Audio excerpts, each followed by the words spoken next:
Herzlich willkommen zurück zum Bienvenue de retour pour la deuxième partie de notre Forum des réseaux en ligne 2021. C'est vrai que la pause café était brève, mais j'espère que vous en avez quand même profité. Bienvenue donc à notre deuxième partie du Forum des réseaux 2021 numérique. Ja, nach den bisherigen Erkenntnissen von heute Morgen Alors, après ce qu'on a entendu ce matin, ce qu'on peut dire, c'est qu'un approvisionnement sécurisé de l'électricité en Suisse nécessite la collaboration d'énormément d'acteurs, mais aussi l'intégration dans le réseau européen.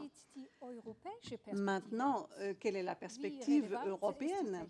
À quel point les aspects techniques sont-ils importants, mais aussi l'intégration politique des États non membres de l'UE dans le réseau du point de vue de ENTSO-E. Et c'est pour cela que nous nous réjouissons d'accueillir Sonja Twoik, qui est secrétaire générale de ENTSO-E, et elle est en direct de Bruxelles.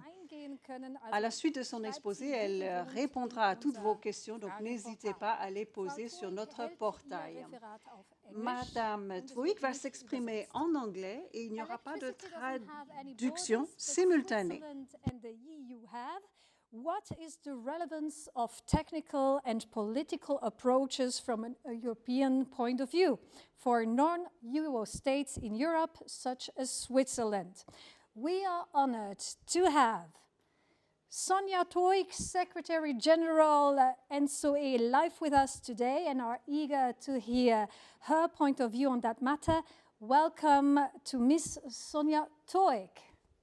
Thank you. Thank you very much and good morning from Brussels.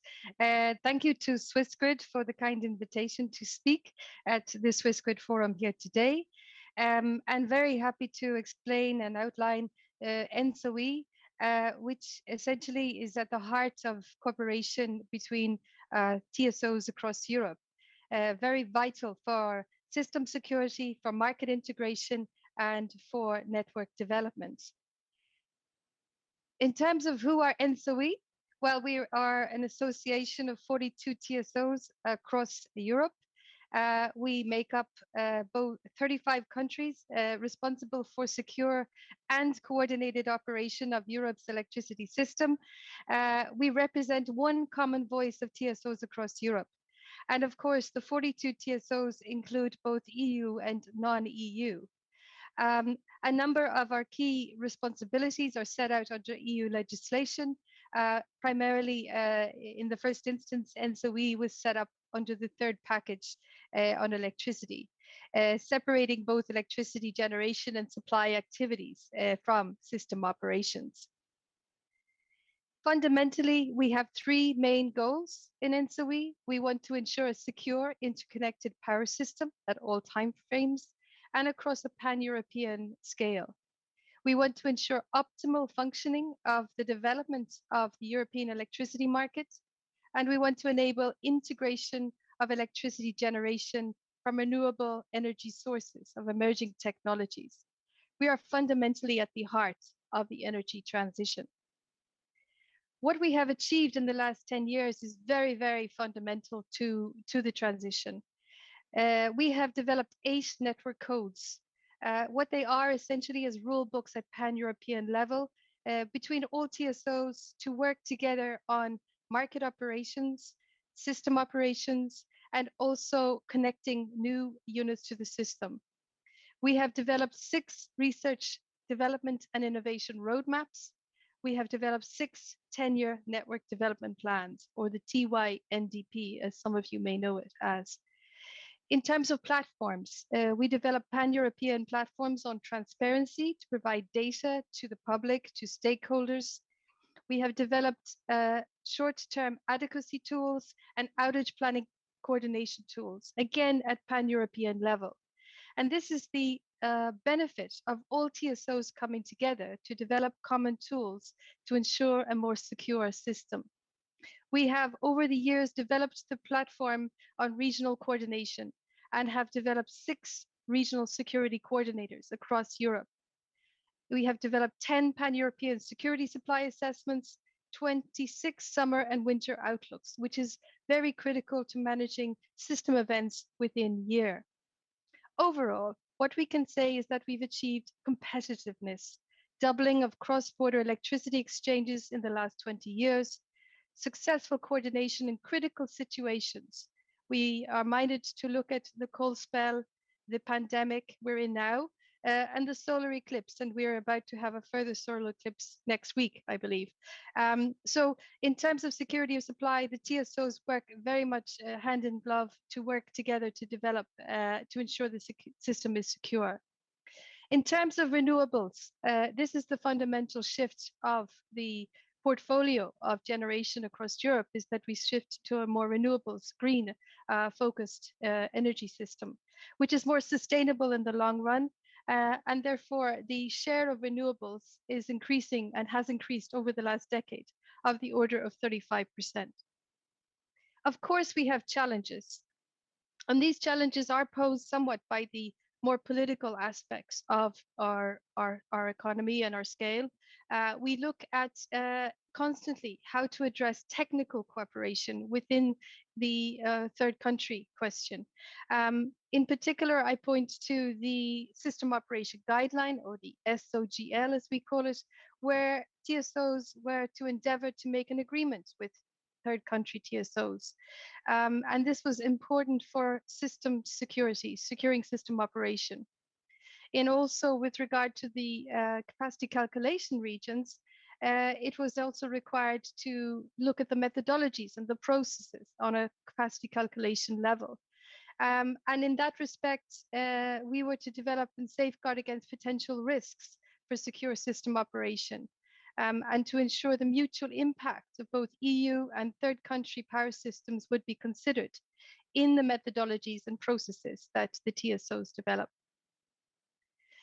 Coming to the regional coordination, this is a real testament, and I know colleagues here today from ENTSO-E will talk further about the benefits of regional coordination. What we can say at a pan-European level is that we have now 6 coordinators supporting TSOs, providing services to them across Europe. And you can see the various geographical spread of those operators. What do they provide? Well, they provide coordinated system security analysis, capacity calculation, a common grid model, an outage planning process, and of course, adequacy forecast, which is vital for future planning of the network. We are very, very important. We see very importance to the interconnections made with regard to our power system, and very much vital here today to say to you with regard to Swissgrid and the importance of Swissgrid as part of the European power system. The cooperation between us is fundamental for securing supply, and it's a fundamental part of ENTSO-E's remit. In terms of interconnectors to deliver on sustainability, well, that's fundamental to this energy transition. Here in this diagram, you can see the impact of grid investments if they were to be stopped after 2025. A very clear view that expanding the grid and expanding the network to invest in renewables, to allow for connections of renewables, reduce the CO2 emissions, reduces curtailment of energy, and therefore has a very clear benefit to the economies of both Switzerland and also across EU. We have, of course, many areas of cooperation between us, and they cover the whole suite of business areas of system operation, network planning, market operation, of course, data exchange and platforms between us, and adequacy assessment. And I come, of course, to innovation soon, where the future is about innovation, the future is change. And we, of course, as TSOs, want to make sure that we leverage that change for the benefit of consumers. In terms of the particular network that particular framework that we have put in place in 2019, following the request under System Operation Guideline, the TSOs of continental Europe agreed a new agreement called the Synchronous Area Agreement. And essentially, this was a binding together or a commitment between EU and non-EU TSOs in continental Europe. And of course, Swissgrid is a party to the SAFA as we know it. What does the SAFA provide for? Well, it provides for fulfilling the legislation, especially in respect of secure operation, allowing obligations to be extended to synchronize non-EU TSOs, allowing for common operational rules to be defined, required by legislation or on a voluntary basis, cooperation between EU and non-EU TSOs, ensuring real-time operation is secure. And of course, all members of ENTSO-E are members of the SAFA. And that's a very key, important part of our governance under the association. And of course, what this SAFA also entails is that we may look to sign other agreements called long-term agreements with other parties, which is furthering the security of the network in Europe. As I mentioned, innovation is a key part of ENTSO-E's strategy. All TSOs in ENTSO-E are part of the roadmap to develop further our tools, our systems, our people. We have 5 flagships. They are outlined here on the screen. But what is very key to explain to you is that across all aspects, from cross-sector integration to deep electrification to markets, integrating offshore and large-scale renewables, moving towards a operating AC/DC grid, and of course, the control center of the future. These are all topics very, very hotly debated within ENTSO-E and very much challenging and exciting for the future development of the whole industry as a whole. Finally, I leave you with a very interesting slide, which is our vision for 2030. We're in the decade of 2030 now. And of course, we look back at the last 10 years, but we look forward now for the next 10 years. And we are very optimistic in ENTSO-E. We have our view with regard to geographical scales, looking at European, national, and local aspects. We look across the interfaces we have across our TSOs in terms of the parties that we operate with, both system operators as TSOs, distribution operators, and of course, all the other agents and parties that connect into the system. We look in terms of interoperability and the transferring of data and the access by which data and platforms can be given to ensure, as I said, one system as a whole. So I leave you with this slide. It's a very interesting slide for you to consider because we believe there are in some ways no borders between us as TSOs, and indeed we put the consumer at the heart of the energy transition, and that is our focus. Thank you. Thank you very much, Ms. Hoek, for these valuable insights. And of course, our viewers have some questions for you. Let me see what they are. So, how do you see Swissgrid's participation in ENTSO-E in the future? And do you think the European Commission will allow this to continue? So in terms of ENTSO-E and our members, we are very, very sure that our members are all very, very vital to our network, to our security.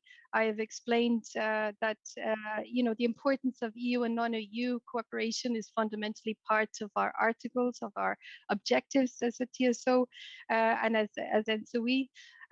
So we're very supportive of continued involvement by all our members, including Swissgrid.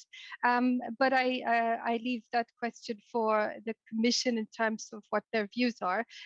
We are very, as I said, we have worked over these years to develop further the cooperation. And in terms of technical cooperation, it is a very strong partnership, a very strong relationship, and we would like very much for that to continue. We would love that too. Thank you very much again, Ms. Hoek, for being part of this year's Grid Forum and for your valuable insights. Thank you. Thank you. Thank you. Ja, dann kommen wir doch schon bereits zu unserem zweiten Eh bien, nous passons déjà à notre prochaine enquête, Mentimeter. Reprenez votre téléphone portable et enregistrez-vous sur l'hyperlien qui avait été donné, qui s'affiche à l'écran, ou alors flashez le QR code. C'est certainement plus pratique avec cette deuxième façon, le QR code. Alors, en respectant la distanciation sociale, bienvenue Maurice. Encore une fois, on veut savoir ce que notre public pense de tout cela et quel est son avis en matière d'intégration du réseau électrique dans l'Europe. Ça vous intéresse, n'est-ce pas? Évidemment. Alors, regardons justement ce qui s'y passe. Voici notre première question. Où voyez-vous le principal défi en ce qui concerne la sécurité du réseau en Europe? Nous avons 4 possibilités. La première, c'est l'augmentation de flux non prévus et une augmentation des besoins. Deuxième chose, c'est l'amoindrissement des capacités d'importation par la Suisse. Troisième chose, eh bien, mise en danger de la sécurité de l'approvisionnement. Et puis, quatrièmement, pas de problème pour la Suisse. À votre avis, quel est le plus grand défi, Maurice? Quand je vois les choses comme ça, des plus grands défis, c'est l'absence totale d'optimistes en Suisse. Il n'y a personne qui pense qu'il n'y a pas de problème pour la Suisse, mais c'est correct, évidemment, et malheureusement, on peut le dire. En tous les cas, le thème donc des flux non prévus, c'est quelque chose qui est connu, et le redispatching, si nous ne sommes pas intégrés dans le système européen et ne savons pas non plus à quel flux nouveau il faut s'attendre, quelle est la réponse à donner à cela, ça va effectivement nous causer pas mal de soucis. C'est un petit peu comme pour la construction du nouveau Gothard. Combien de tubes faut-il construire si je ne sais pas quel sera les flux de véhicules à devoir l'emprunter? Ensuite, l'amoindrissement de la capacité d'importation de la Suisse, eh bien, c'est interconnecté avec le problème précédent. C'est vrai qu'on a besoin d'importer de l'électricité de toute façon. Donc, s'il y a des problèmes parce qu'on ne peut plus faire ces importations, alors d'où va provenir l'énergie à l'avenir? En tous les cas, il y a quand même un optimiste parmi nous. C'était simplement pour montrer qu'il y a quand même au moins un optimiste en Suisse. Le besoin de redispatching, on le connaissait. Là où il y a un danger, c'est si l'approvisionnement est à risque. Et 20% pensent que c'est le principal défi à relever. Donc on peut dire que les signaux d'avertissement sont déjà au rouge, n'est-ce pas? Le risque est certainement là. Maintenant, tant qu'on est intégré dans l'intégralité du système, c'est mieux, mais sans l'intégration, effectivement, tous les pays voisins ont tendance à miser sur le renouvelable. Maintenant, la surcapacité a tendance à baisser, mais les autres pays voisins ont le même problème. D'où va venir l'énergie? Et quand on n'est plus dans le grand système, ce sera plus difficile. Maintenant, il va falloir qu'on demande si on peut participer à l'avenir encore à ce système. Donc, ce sera une question de solidarité, tout à fait. Prochaine question. Quelles sont les bonnes régulations pour la stabilisation du réseau? Tout d'abord, des accords de droit privé avec d'autres TSO, ou alors l'harmonisation des standards de la sécurité de l'exploitation, et pour terminer, des accords communs avec l'Union européenne et les pays voisins. Voilà, ça c'était ce qu'on espérait. Et là, j'ai l'impression que tout le monde est d'accord. Bon, il n'y en a que 4 qui se sont exprimés, mais votre avis là-dessus, Maurice? Swissgrid a dit qu'on avait besoin d'un accord sur l'électricité. Ça n'a pas changé depuis une semaine. Alors, est-ce qu'on va trouver des personnes dans les pays voisins qui voient les choses comme nous, sans avoir la couverture politique dont on a besoin? C'est l'avenir qui le dira. Je crois que personne ne peut dire quoi que ce soit d'intelligent à ce jour. Maintenant, c'est vrai que les traités avec nos voisins européens, on en a besoin, à notre avis. Est-ce qu'on a davantage besoin de l'UE que l'inverse? Ça, c'est une question qui est très difficile parce que l'UE est vraiment très vaste. Est-ce que l'UE a besoin de la Suisse? On ne peut certainement pas dire les choses comme cela, mais l'Italie, la France, l'Autriche et l'Allemagne sont nos voisins directs. Alors, est-ce qu'on a davantage besoin de nos pays voisins que l'inverse? Je crois que c'est équilibré finalement. C'est interdépendant parce qu'on a besoin d'énergie pour l'importation, mais nos pays voisins ont besoin de nous pour la stabilisation du système, notamment avec l'énergie hydraulique. Alors si on entre dans ce débat, il ne faut pas dire « Ah, tu as plus besoin de moi que moi, j'ai besoin de toi ». Ça ne fonctionne pas comme cela. Il faut extraire en fait cette vision des choses du débat. Si on a tous des intérêts communs, on doit pouvoir s'entendre. Oui, mais la politique n'est pas toujours rationnelle, vous savez. La politique n'est pas toujours rationnelle, on peut le dire. Alors regardons encore une fois l'écran. Alors, tout le monde pense qu'il y a besoin d'accords communs avec les pays voisins et l'Union européenne. Je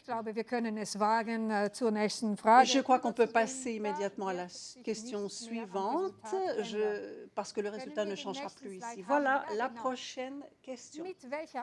Avec quelle intention la Suisse exporterait-elle son électricité vers l'UE en cas de manque? Alors, première réponse, pour mieux exploiter le portefeuille du marché.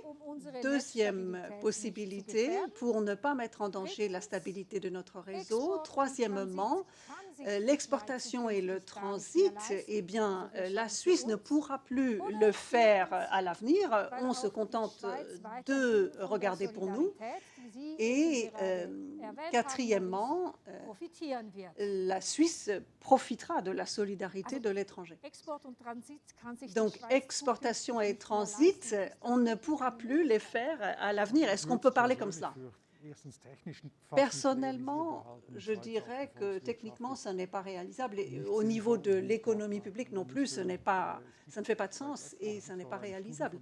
Il y a une étude de l'EPFL qui est sortie la semaine dernière et il faudrait mettre en place 4500 turbines éoliennes pratiquement dans l'immédiat pour pouvoir assurer cette production d'électricité. C'est impossible puisqu'il y a énormément de voisins, bien entendu, qui sont autour de la Suisse. Donc on peut importer, on est dépendant de nos pays voisins et ils le sont aussi de nous.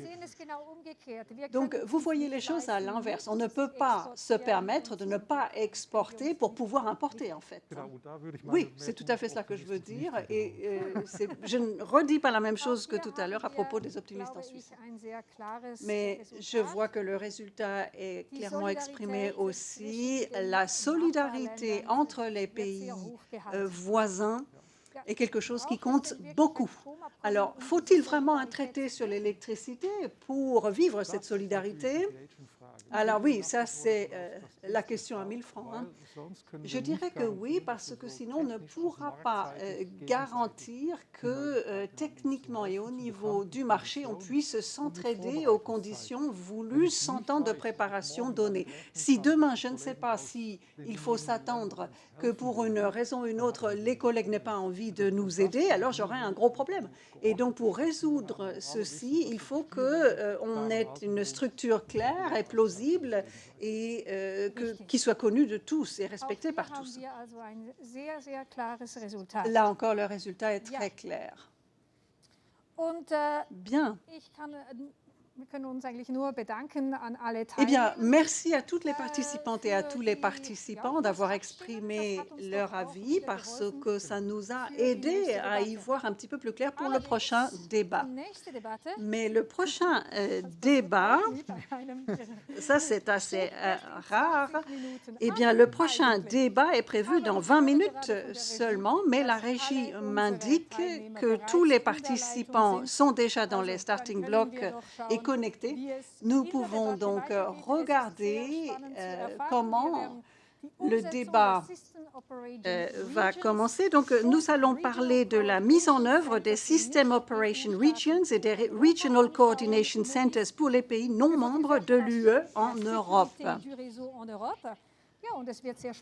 Je crois que ce sera captivant de voir l'avis de nos collègues de l'Union européenne. Alors, encore une fois, mesdames et messieurs, pendant l'exposé ou pendant le débat, vous pouvez rentrer vos questions sur le portail et à la fin de la discussion, nous reprendrons l'une ou l'autre de vos interventions. Mais nous voulons accueillir nos intervenants et c'est Tahir Kapetanovic ainsi que Michael Jesberger qui est membre de la direction de Transnet BW. Bienvenue, messieurs. Vous nous entendez bien? Ergänzung, das Gremium ist nicht NCOE, sondern Systembetrieb, System Operations Committee. NCOE Donc, je suis dans le System Operations Committee. Je tenais à le préciser. Tout à fait. Donc, on l'a entendu plusieurs fois aujourd'hui, la sécurité des réseaux en Europe est mise en danger en l'absence de traité. Alors, Maurice, j'imagine que vous avez des nuits blanches à cause de cela. Bon, si je n'étais pas capable de survivre à quelques nuits blanches, je ne serais pas à mon poste. Hein. Mais effectivement, ce qui me préoccupe beaucoup, c'est la question suivante. Comment la poursuite de l'intégration du système suisse peut se poursuivre en l'absence de traité avec l'Union européenne? Et ce qui me fait souci, c'est où sont les lacunes du système que nous n'avons pas dans le radar. Ça peut être des petites choses, mais une petite chose peut avoir des conséquences énormes. Et ça, ce sont vraiment les deux sujets qui me préoccupent beaucoup, les petites lacunes. Et au niveau technique, que fait Swissgrid pour combler ces petites lacunes du système afin de garantir la sécurité du réseau? Les petites lacunes, en fait, c'est de la discipline à l'opérationnel. Il faut se poser jour après jour la question, est-ce que j'ai bien fait mon boulot? Qu'est-ce qui n'a pas bien marché? Pourquoi? Et comment je peux améliorer mon travail demain pour minimiser les risques? Ça, c'est l'action à l'opérationnel en quelque sorte. Pour la question européenne, là, très clairement, ce qu'on essaye de faire, c'est dans le cadre des possibilités politiques qui nous sont données, de participer partout positivement avec notre contribution et de veiller à obtenir des solutions qui nous permettent de rester dans les réseaux. Par exemple, un accord. Alors peut-être une question à Tahir Kapetanovic. À votre avis, au nom de tous les TSO, la sécurité en Europe est très importante, évidemment. Alors, on va y arriver. Voilà ce que je peux vous dire. Peu importe le nombre de TSO, mais il y a beaucoup de choses à faire. La flexibilité, la décentralisation, dans le tournant énergétique, il n'y a pas que la mobilité. Il y a aussi des bonnes et des mauvaises technologies. Et nous avons des expériences empiriques à ce niveau-là. Alors, côté juridique, organisationnel et technique, il faut être au top. Mais l'électricité n'a pas de limite, en fait. Et justement, nous penchons là-dessus. Il y a très longtemps, nous avons misé sur la collaboration des réseaux, donc à travers toute l'Europe, depuis très tôt déjà. Donc vous dites on va y arriver, mais quand même, ce n'est pas rien. Alors, vous avez des craintes en termes de sécurité des réseaux en Europe, monsieur? Malheureusement, nous n'avons pas le son. Je crois que votre microphone est éteint. Ça y est, on vous entend maintenant. Bon, vous savez, la crainte n'est jamais bonne conseillère. Alors déjà, je tiens à vous remercier de m'avoir invité.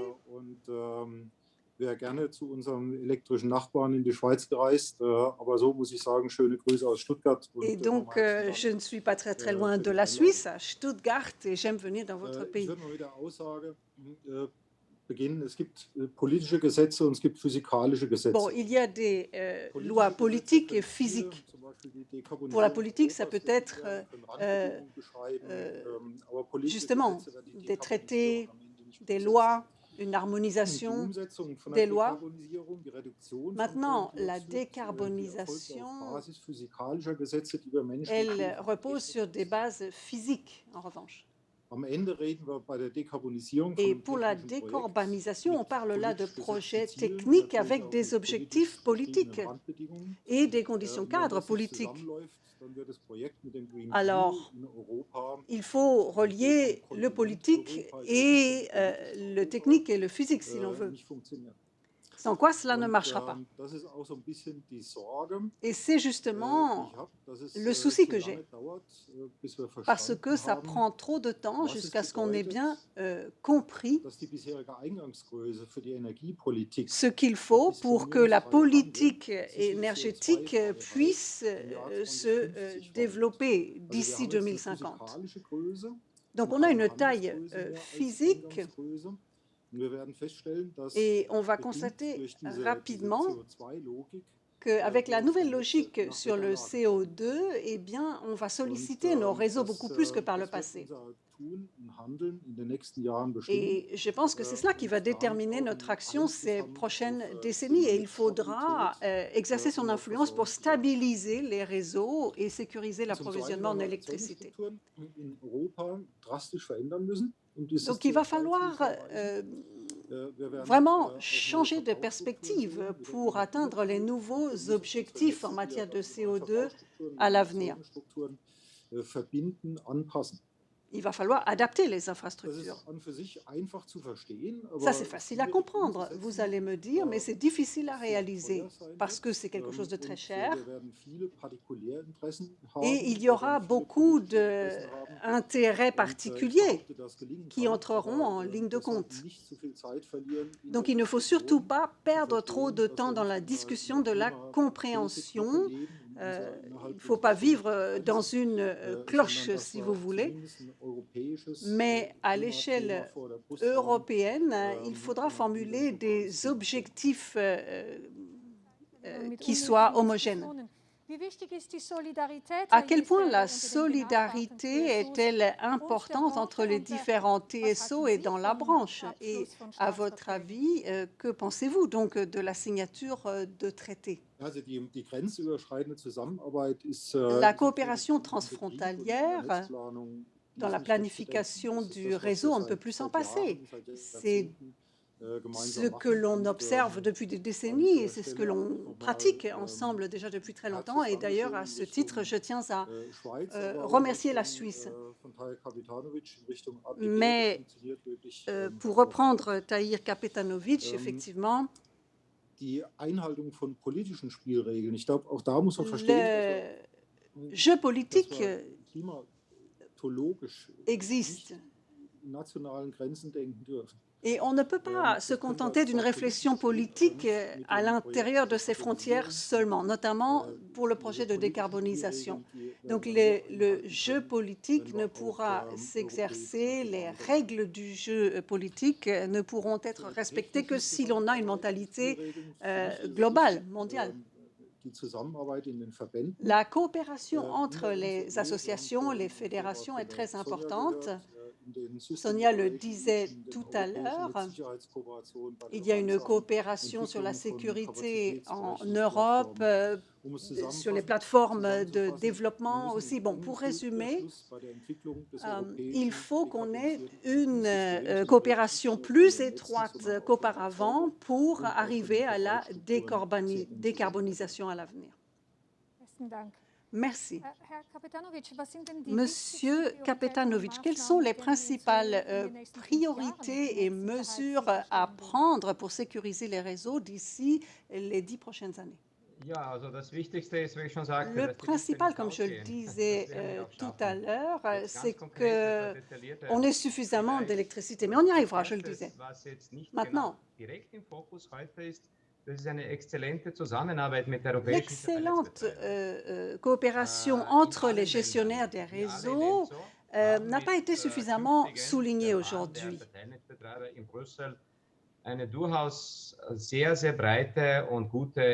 à Bruxelles, nous avons trouvé une bonne base de coopération. Ça touche plusieurs domaines, de la sécurité des services jusqu'à la flexibilité du marché, la décentralisation de l'approvisionnement aussi. Et là, au niveau des gestionnaires des réseaux, nous sommes d'accord. C'est un bien commun, si vous voulez. Ce n'est pas quelque chose qu'on ne peut pas partager. La deuxième priorité pour tous les TSO, c'est le design du marché, parce que aujourd'hui, il date d'un quart de siècle. C'était avant le tournant énergétique, c'était avec un mix conventionnel, sans échange au-delà des limites, sans tout ce qui existe aujourd'hui dans tous les pays européens. Donc cela veut dire qu'il faut tenir compte de l'évolution du marché de l'électricité et il y a besoin d'une véritable intégration des marchés de production.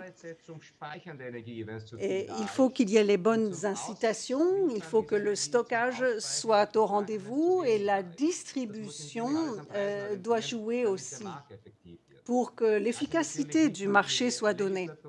Donc ça, ce n'est pas simplement une question de législation dans les pays et de l'Union européenne et des autres pays et des régulateurs. Donc chacun a sa copie à revoir. Alors le Go Live du modèle européen, eh bien, après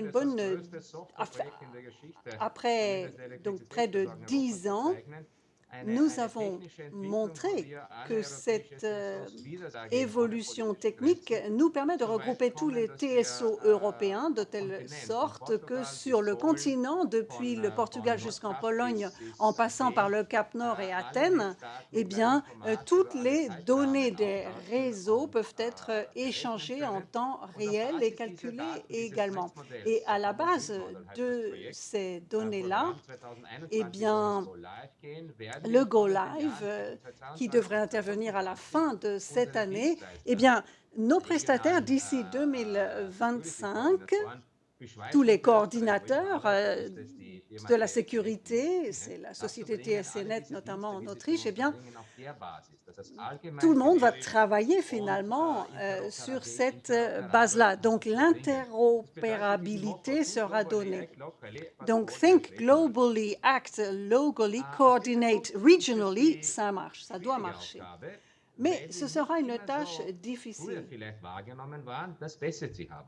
Als Berater und ein wirklicher Partner der EU, Institutionen, vor allem les commissions, les régulateurs, il faut les aider à prendre les bonnes décisions, notamment en phase de tournant énergétique. Et avec le package européen, ça n'a pas toujours été le cas. Et donc, il va falloir mieux agir à ce niveau-là. Nous avons une évolution interne, nous sommes en permanente mutation dans notre domaine. Et cela vaut pour tous les TSO, j'insiste là-dessus, au-delà des frontières politiques. Donc, nous vivons une phase de mutation qui n'a jamais existé auparavant, c'est certain.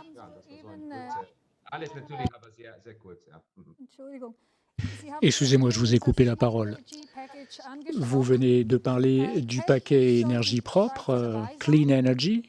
Au plan technique, la Suisse est partie prenante, mais dans le débat, il y a une tension entre régulateurs européens, TSO nationaux, commission de Bruxelles. En fait, il semblerait que le désaccord soit situé à pratiquement tous les niveaux. Comment optimiser toute cette affaire? Alors, l'optimisation, elle devrait se faire en fonction des considérations du client.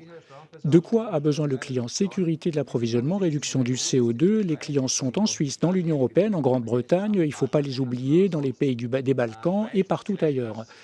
La Suisse, c'est peut-être l'exemple le plus flagrant d'une intégration indispensable, parce que la Suisse est tellement au cœur de l'Europe qu'un seul autre pays puisse en dire autant, c'est mon pays, l'Autriche. Donc l'intégration est nécessaire, mais tous les autres pays européens et non européens seraient bien inspirés, enfin tous les élus, tous les politiques européens et des autres pays seraient bien inspirés de réfléchir à ce que demandent leurs clients. Ce sont les clients qui payent la facture de l'électricité. Moi, je paye ma facture d'électricité, mais j'ai des attentes, j'ai des demandes en tant que client. L'intégration du marché, l'échange physique d'énergie, le développement du réseau dans son ensemble.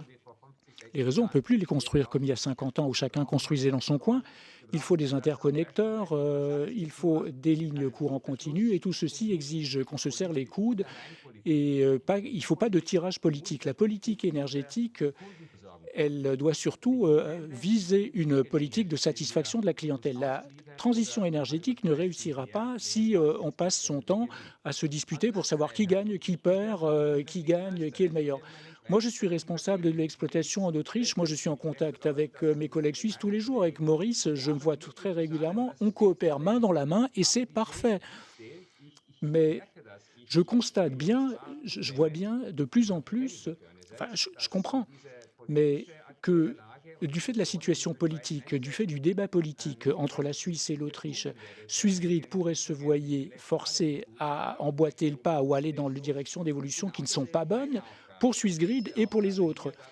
Et ma tâche, ma mission, elle est de contrecarrer cette tendance au chacun pour soi. Personne ne peut gagner tout seul, ni l'Autriche, ni la Suisse, ni l'Européenne. On peut réussir qu'ensemble.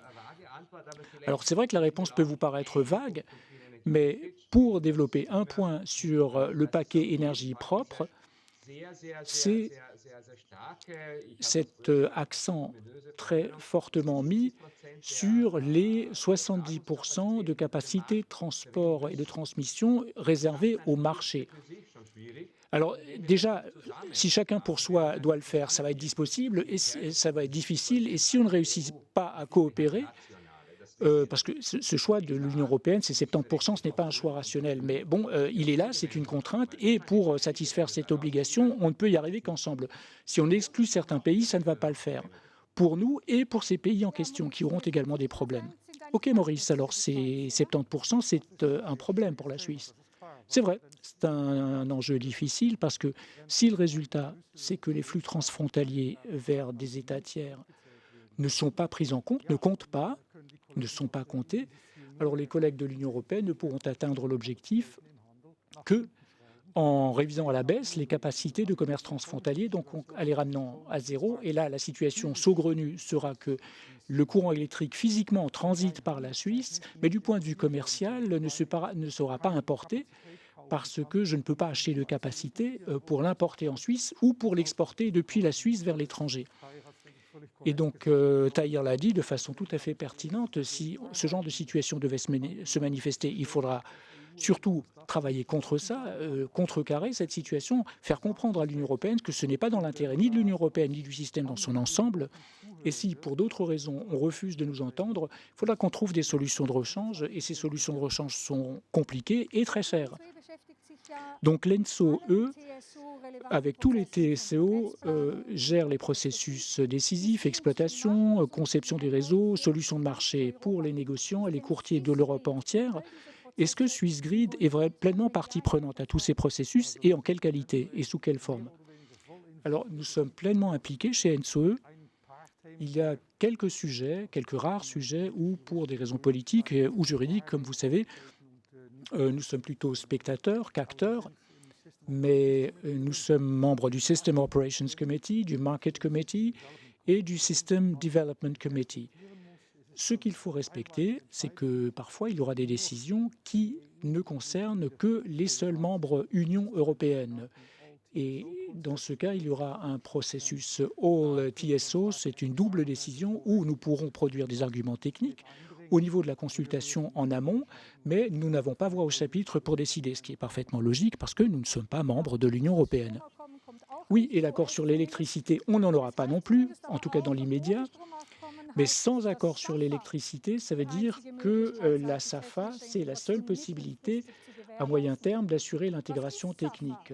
Alors, qu'est-ce que le SAFA, le Synchronous Area Framework Agreement, l'accord cadre sur les zones synchrones? Concrètement, pour la Suisse, ça veut dire quoi? Alors concrètement, SAFA, ça implique que les obligations de la System Operations Guideline dont a parlé Solia soient appliquées à la Suisse, à de rares exceptions près, parce que nous n'avons pas de base légale, les bases légales ne sont pas les mêmes, et en plus, il y a quelques dispositions du Network Code Emergency Restoration. Donc, que se passe-t-il s'il y a une coupure d'électricité générale, un blackout, et des mécanismes de facturation que nous nous sommes obligés à reprendre? C'est un accord de droit privé, donc un contrat de droit privé entre tous les gestionnaires de réseaux de transport d'Europe continentale et centrale.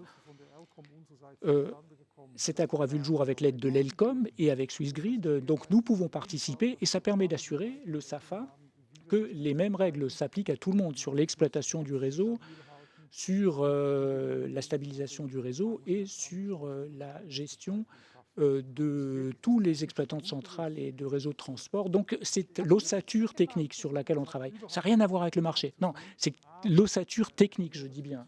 Pas rien à voir avec le marché.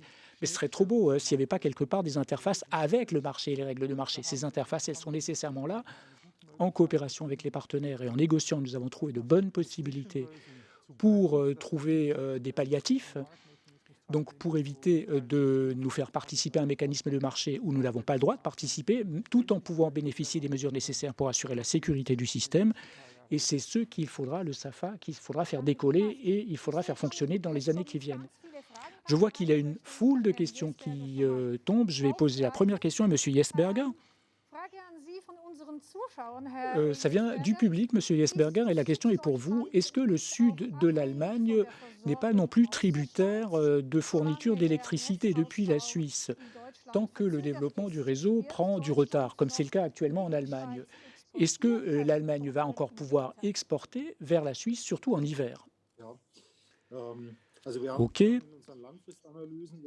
Dans nos analyses de long terme, nous avons eu des premiers cas de figure où, dans le redispatch, nous avons dû pleinement importer depuis la Suisse en redispatch.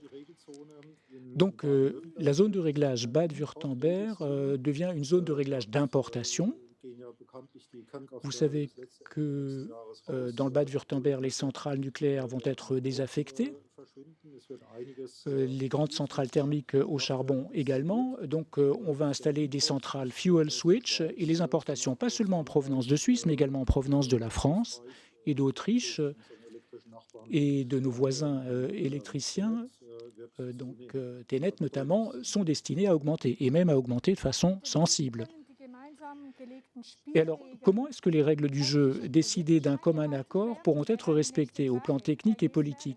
Monsieur Jesberger, comment vous voyez ça?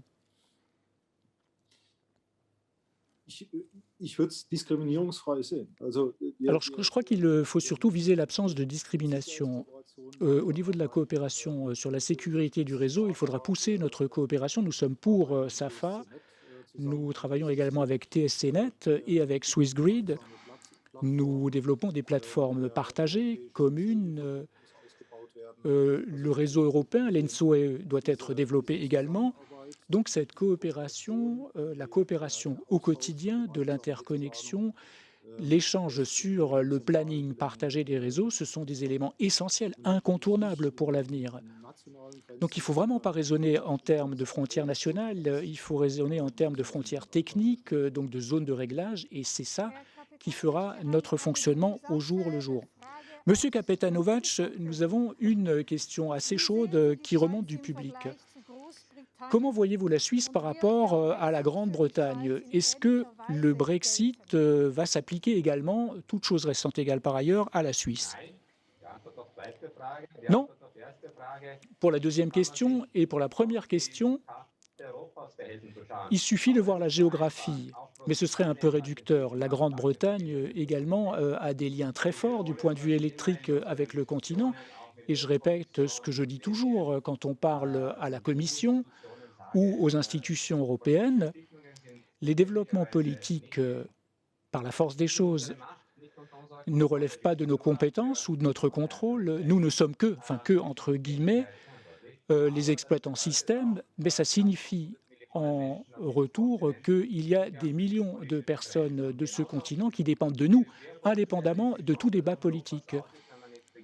Donc, si on commence à raisonner en termes de départ de pays membres de l'Union européenne, peut-être qu'il y aura d'autres départs, mais si on commence à raisonner en termes de départ de l'Union européenne pour savoir comment fonctionnera la distribution de l'électricité en Europe au niveau transfrontalier, eh bien, ça ne mènera à rien de bon. Ce que je vois par contre, et en tout cas dans les mois qui viennent, c'est ce qu'on va évoquer au niveau du System Operations Community, aussi au niveau des débats sur le fonctionnement système. Il y a des pays comme la Norvège qui ont réussi, alors qu'ils ne sont pas membres de l'Union européenne, à mettre en place une coopération électrique avec l'Union européenne et à piloter la coopération électrique mieux que d'autres pays le font, mieux du point de vue à la fois technique et du point de vue économique. Je ne sais pas pour les juristes ou les législateurs, mais pour ce qui est de l'aspect pécuniaire et des considérations techniques, cette coopération avec l'Union européenne peut marcher. La Norvège le prouve. Et l'ENTSO, a également un rôle consultatif pour les organes de l'Union européenne.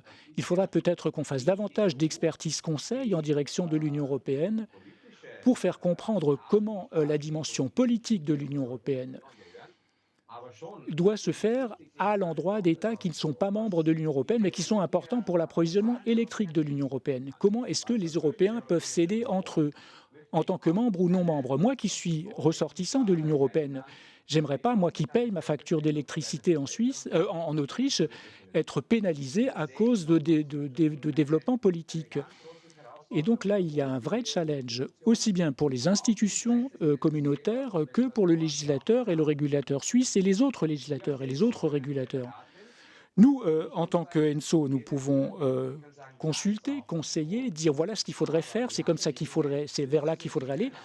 Mais les conditions cadres, et évidemment, on peut également passer par le SAFA, parce que sans ça, l'approvisionnement en électricité ne marcherait pas. Mais pour asseoir ça sur des bases pérennes, pour réussir la transition énergétique, la transition énergétique, c'est une révolution technologique. On ne peut pas le faire tout seul. On ne peut le faire que si on unit nos efforts, toutes les parties prenantes. Donc à la fois les législateurs, les législatifs, qu'on installe des conditions cadres pour que nous, le secteur de l'électricité, les techniciens de l'électricité, nous puissions relever ce défi de la réduction des émissions de CO2 tout en assurant la sécurité de l'approvisionnement électrique. Le public dit il y a eu une grosse coupure en Europe au mois de janvier. Monsieur Kapetanewicz, est-ce que vous pensez que ça va se multiplier à l'avenir? Beaucoup d'exploitants de réseaux disent que les stress systèmes deviennent de plus en plus importants. Est-ce qu'on va voir ça se multiplier? Même si ce genre d'épisodes devaient se répéter, nous réussirons toujours à faire face. C'est ce qu'a montré le dernier cas. J'aimerais également rappeler une grosse coupure qui s'est produite en 2006. Et c'est de là qu'est issue notre coopération régionale, les systèmes awareness, toute une série d'outils techniques dont on se sert maintenant. La coupure du mois de janvier va générer un certain nombre d'outils qui devraient nous permettre à l'avenir d'éviter les coupures.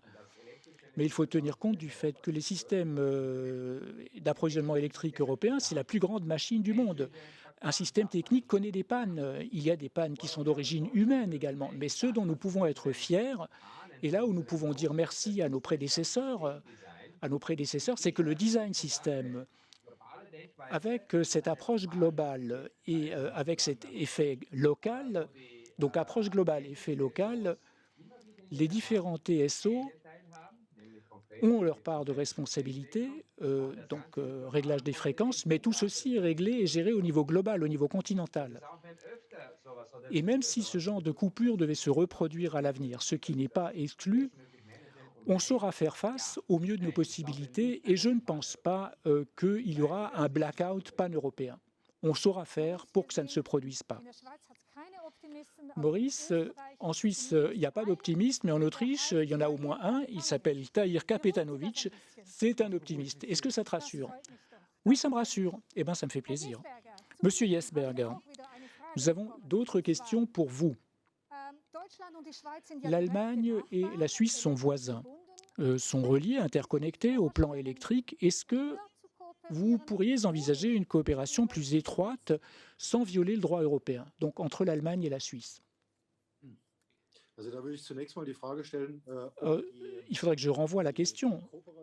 Est-ce que la coopération telle qu'elle est en place aujourd'hui, on ne pourrait pas l'intensifier?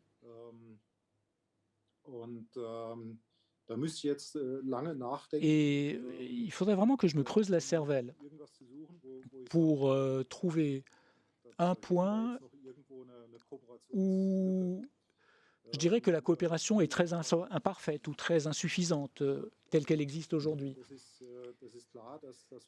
Il est tout à fait évident que si nous avons une perturbation locale, point de vue mesure de maintenance, développement de réseau, construction, les équipes se connaissent, les équipes se parlent, pas seulement au niveau dirigeant, mais également sur le terrain.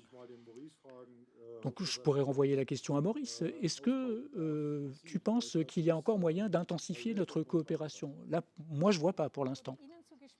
OK, la balle est dans ton camp. Est-ce qu'il faut intensifier la coopération avec l'Allemagne? Non, je suis tout à fait d'accord avec Michael. Je vois un risque, c'est qu'on ne monte pas en puissance dans notre coopération, c'est-à-dire qu'on regresse plutôt. Si on est vraiment exclu des plateformes énergétiques, on aura une zone qui est essentielle pour la sécurité système, où nous n'aurons plus le droit, en tant que Suisse, de coopérer, ce que je trouve très, très dangereux. Nous faisons tout notre possible pour éviter d'en passer par là, mais il n'est pas tout à fait exclu qu'on en passe par là. Mais ça ne relève pas de Transnet BW, ce n'est pas de la compétence de Michael Jesberger.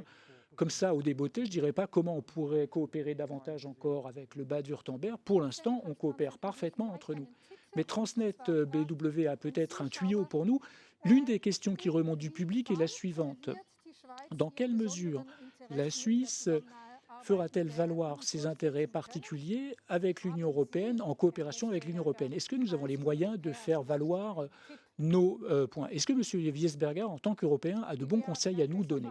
Donc, comment mieux négocier en tant que Suisse avec l'Union européenne? Comment mieux faire valoir nos intérêts avec ou face à l'Union européenne? C'est ce que je disais schon versucht zu sagen, wir betreiben ein technisches System. Und ich bin bemüht, auch in meinem täglichen Tun hier und dans mon action quotidienne, je m'efforce véritablement, auf Landes- oder auf Bundesebene, que ce soit à l'échelle fédérale ou cantonale, de faire en sorte que la politique soit soutenue au niveau des nécessités techniques, de la compréhension technique, de la sécurité de l'approvisionnement, etc. Qu'est-ce qu'il nous faut aujourd'hui? Qu'est-ce qu'il nous faudra encore demain? Et je pense qu'il faut vraiment chercher là à convaincre les politiques et la politique de manière générale pour qu'elle ne pense plus en termes de limites du pays. Malgré tout, on peut respecter la Suisse et ses décisions, mais il faut pouvoir exploiter les réseaux et il faut que chacun puisse vivre avec, même de manière politique. Donc ça, c'est très important. Texas l'a montré aussi.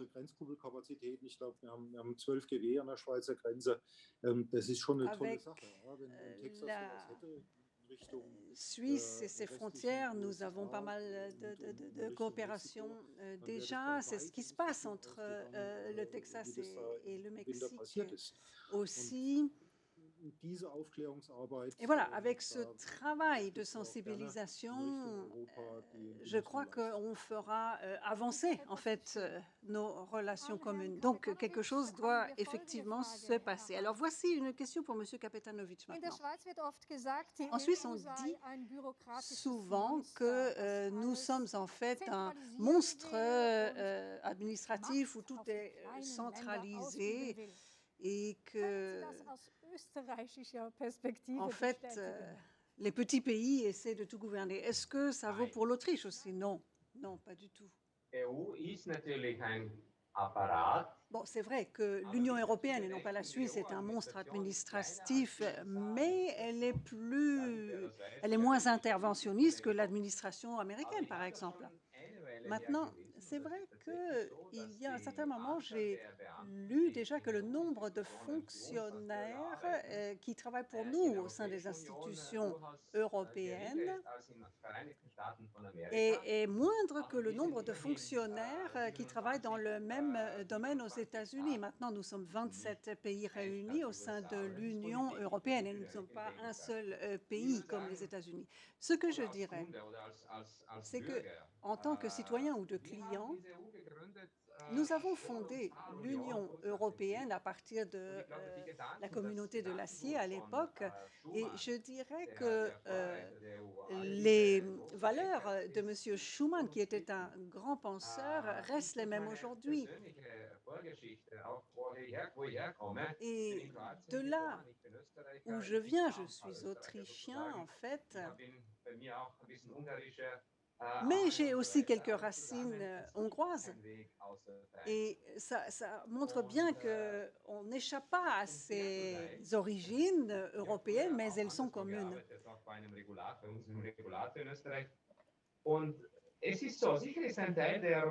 Alors c'est vrai qu'une partie de la bureaucratie européenne n'est pas nécessaire et ça ne facilite pas les choses, c'est vrai.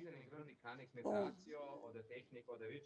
il y a peut-être des explications d'ordre économique ou administratif à ça. Mais d'un autre côté, l'Union européenne, c'est une institution qui reprend à son compte en fait certaines prérogatives où les nations peuvent finalement dire c'est pas de ma faute, c'est à cause de l'Union et ça peut être commode aussi.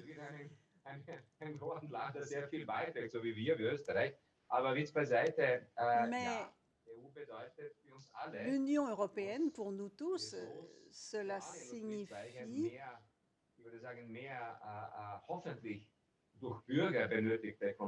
qu'il y a besoin d'un contrôle en fait plus important de la part des citoyens et moins de contrôle juridique. Mais je crois qu'on a compris cela. À mon avis, pour le moment, on a un peu trop de bureaucratie, notamment dans notre branche. Et les prochaines années seront cruciales pour nous, notamment avec ce Clean Energy Package. Je dois dire sincèrement qu'il n'est pas autant clean en termes de réduction de CO2 qu'il pourrait l'être. Si on avait fait appel à des spécialistes de l'économie, mais aussi de l'électricité, eh bien, ça aurait été mieux. Maintenant, au bout du compte, c'est quand même une bonne chose, ce CEP. Et je le dis en tant que citoyen européen et représentant de la branche de l'énergie électrique. Une question encore pour Monsieur Jesberger. En Allemagne, les TSO travaillent étroitement avec les centres de distribution. Quelles sont vos expériences et quelles sont vos recommandations pour les gestionnaires du réseau suisse? Pour notre zone de réglage, le gestionnaire NCBW est une filiale. Mais dans ce cas, le rapport est très bon en fait.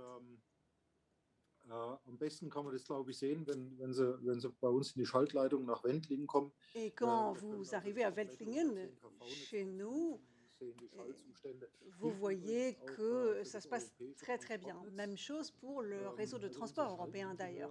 Donc nos ingénieurs techniques à Veltlingen, quand ils sont devant les tableaux de commande trafo, etc., ils voient exactement ce qui se passe dans les réseaux suisses, autrichiens, etc. Je ne veux pas dire qu'ailleurs c'est organisé différemment. Non, enfin on n'a pas de secret en tous les cas. Mais pour revenir au réseau de distribution, les conflits qui naissent souvent dans le débat sur le transport et la distribution commencent avec le rôle qu'on aura ou pas à l'avenir. Et deuxièmement, à qui appartient quoi? Les données, elles appartiennent à qui peut-on les confier, etc. Voilà, ça ce sont les deux éléments du débat que j'observe en Allemagne en tous les cas. Et je crois qu'on peut sortir en fait de tout cela si on ne mène plus le débat sur la question de l'ownership des données, mais si l'on accepte en revanche que chacune a une importance dans ce qu'il ou elle fait. Notamment, si l'on pense au tournant énergétique, eh bien celui-ci n'a pas lieu dans les réseaux de transport ou de distribution, mais dans les deux à la fois, et de manière différente, souvent. Donc il y a le raccord de la production décentralisée au système centralisé, ou alors si on quitte l'aspect central et qu'on se concentre sur le nord de l'Allemagne par exemple, avec un volume d'énergie à transporter vers le sud. Voilà, donc chacun a sa casquette et sa façon de voir les choses. Il faut respecter aussi ces deux visions, mais il faut donc chercher le dialogue avec tous les partenaires pour bien pouvoir coopérer.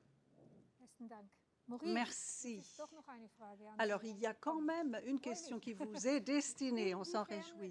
Dans quelle mesure, à cause de la rupture de négociations, en ce qui concerne les décisions énergétiques à l'avenir, dans quelle mesure la Suisse peut-elle prendre des décisions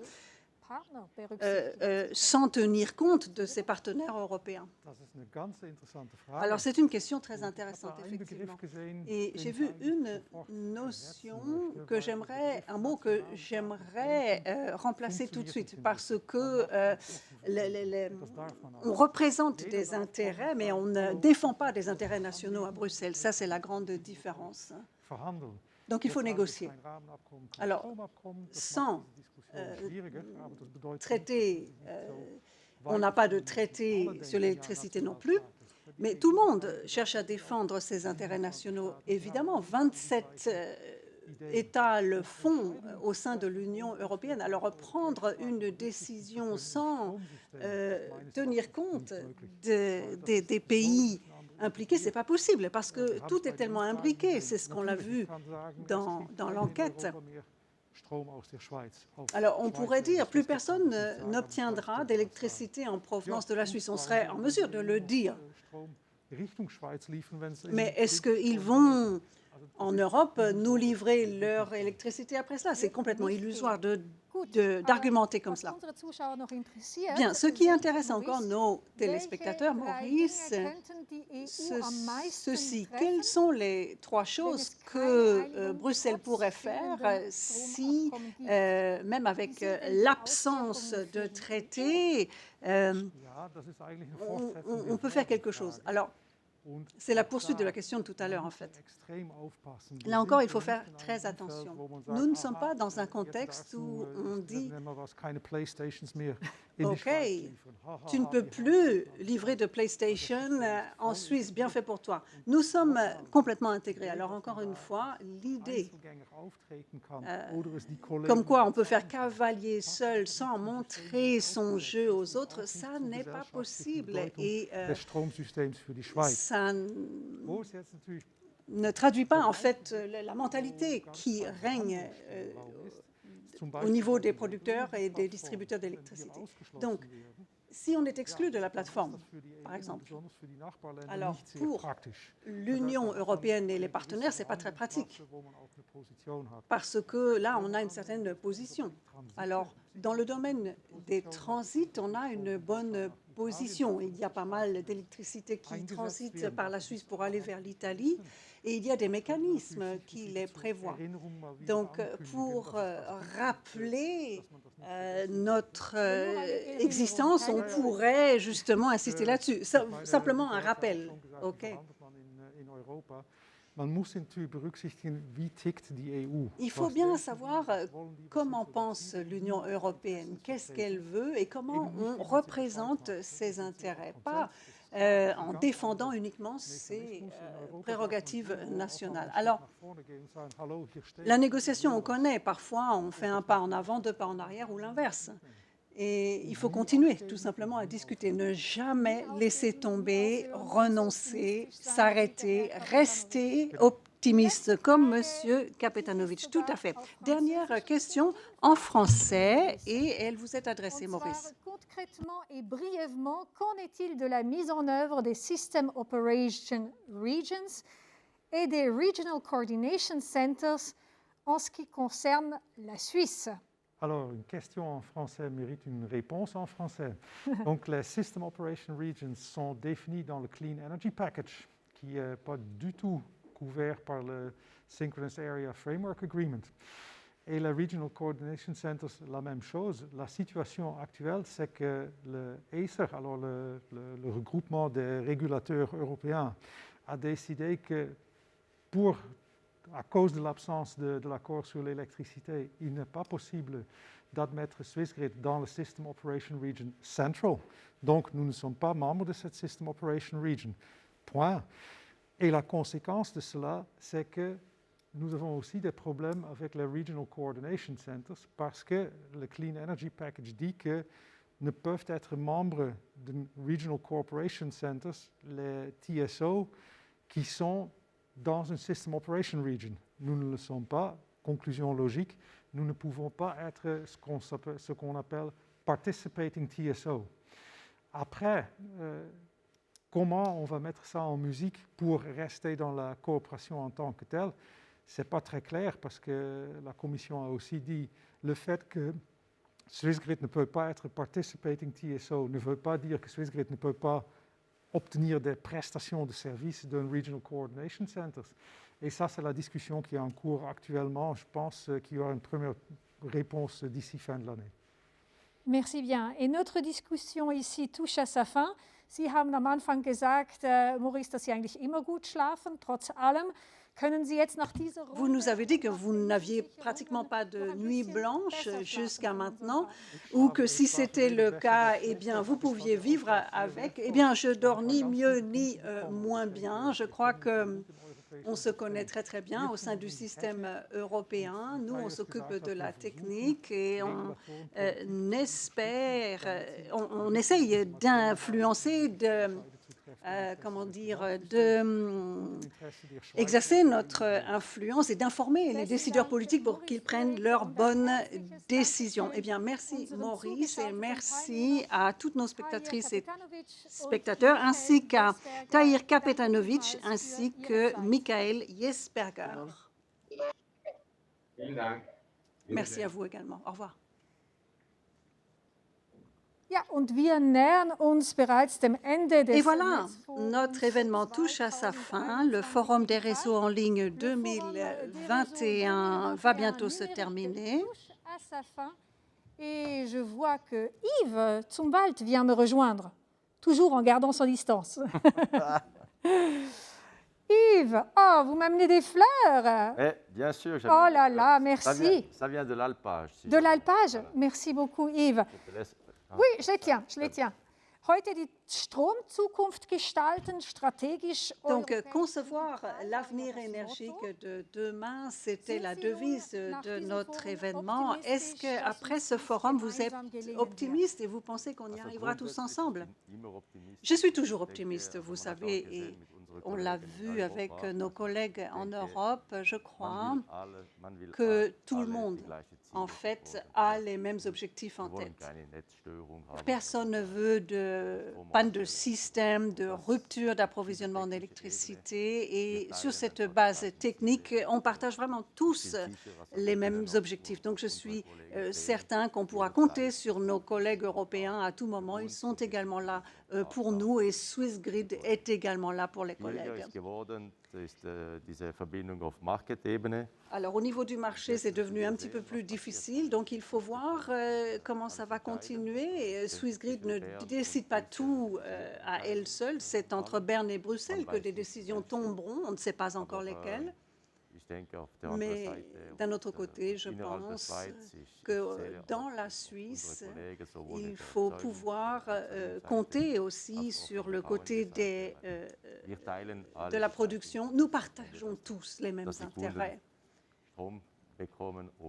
Il faut que les clients puissent recourir à leur électricité sans dérangement. Eh bien, espérons le mieux.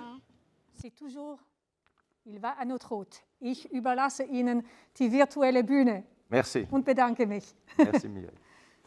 So, besten Dank Mireille noch für Merci die Mireille encore pour l'animation de cette demi-journée. C'était certainement pas facile. Aber ich habe ein bisschen Takeaway Mais j'ai quelques messages à retenir que je voudrais vous transmettre encore. Alors déjà, merci à la technique, ça a bien fonctionné. En tous les cas, une chose est sûre, sans l'accord cadre, sans accord sur l'électricité, Swissgrid se verra un petit peu exclu. Maintenant, côté technique, je ne le pense pas parce qu'on peut compter sur de très très bons collègues en Europe avec Tahir et Michael, comme ils l'ont dit. Ces problèmes techniques trouveront leur solution avec une approche commune. En Suisse, de mon point de vue, il nous faut des solutions. Et j'ai trouvé l'enquête collaborateur sur le market design très intéressante, avec la mode chinoise, tout centralisé, tout intégré. 50 autres % étaient plutôt pour une ouverture complète. Donc il y a besoin d'en parler en Suisse parce que ces deux systèmes ensemble ne sont pas gérables. Donc il faudra choisir. Il faudra aller dans une direction ou l'autre. Donc il nous reste à prendre cette décision, mais la balle est dans le camp de la Confédération. La Confédération est de la partie, elle doit aussi mener le débat. Ce dont on a besoin certainement en Suisse, c'est un système d'incitation pour qu'on investisse dans la Suisse pour la production d'électricité, notamment en hiver. Alors je crois que les conditions ne sont pas encore réunies pour qu'on soit capable de remplacer l'énergie nucléaire rapidement. Donc ça veut bien dire qu'il y a besoin d'investir en Suisse. Quant à l'accélération des procédures d'octroi de permis de conduire, pas seulement pour la production, mais pour le réseau aussi, on en a besoin parce que le tournant énergétique, encore une fois, il va très vite. Cette rupture est en marche et il nous faut les conditions cadres pour pouvoir remplacer l'énergie nucléaire en Suisse et puis renforcer le réseau. Pour Swissgrid, et bien entendu, nous cherchons à nous intégrer dans l'Europe parce que les flux vont encore augmenter. Si la règle des 70% est introduite en Europe, mais Marc n'a pas de nuit blanche, il l'a dit plusieurs fois, il aura certainement d'excellentes solutions. On en reparlera dans le prochain forum ou dans 2 ans. Mais pour Swissgrid, c'est vrai, il va falloir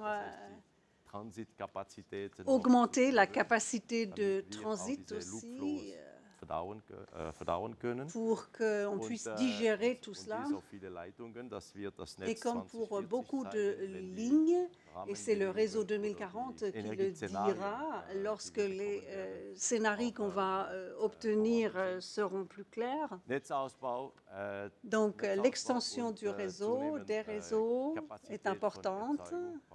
Davantage de capacité de production, je le répète, en hiver. Si on était capable d'en produire davantage, ce serait formidable. Et puis l'univers numérique, c'est pas que tout le monde travaille à son niveau. Ça veut dire la Suisse fait son travail et les autres aussi de leur côté.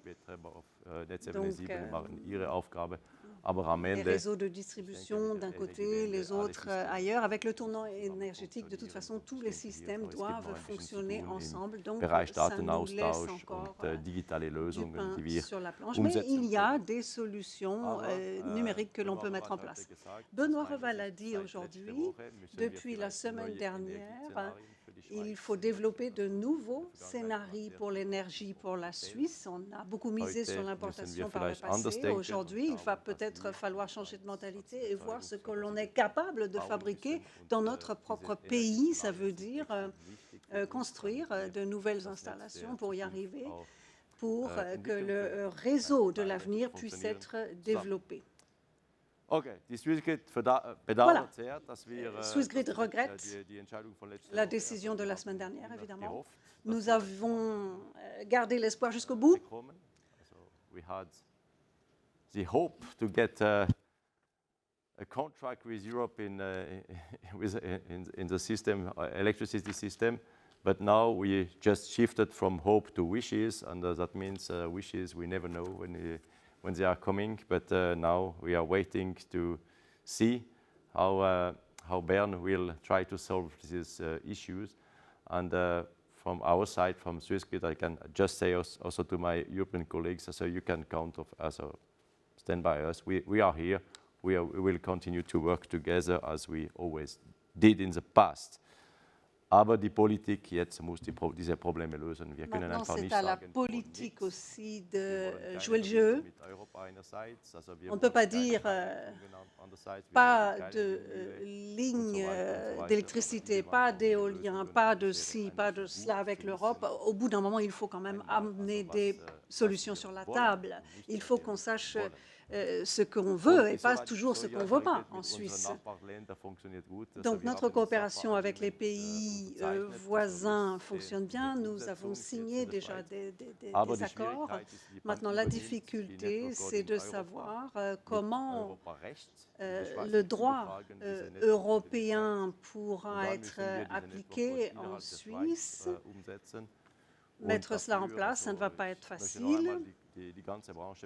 Mais je tiens à remercier toute la branche parce qu'avec SAFA, ça a très bien marché grâce à la bonne coopération. Et nous n'étions pas tenus, obligés de mettre en pratique ce droit européen, mais nous l'avons fait. En tous les cas, merci de la collaboration et nous sommes tous dans le même bateau. À nous de travailler ensemble et de toute façon, c'est ce que nous ferons encore. Et puis, nous concevrons l'avenir ensemble au niveau stratégique, au niveau européen, parce que la Suisse reste intégrée dans ce système et puis le monde numérique nous attend de toute façon. Je déjà de vous accueillir pour le 8e Netzforum qui aura lieu, je ne sais pas encore quand, mais on va vous communiquer ça. Et puis que, bien entendu, j'espère aussi vous revoir physiquement, encore une fois dans cette vie. Je pense qu'actuellement, avec la vaccination, on devrait y arriver bientôt, mais pour un apéro, parce qu'en tant que roman, j'aime bien les apéros. Et en attendant, je vous souhaite un bon appétit. Merci beaucoup pour votre participation et à bientôt.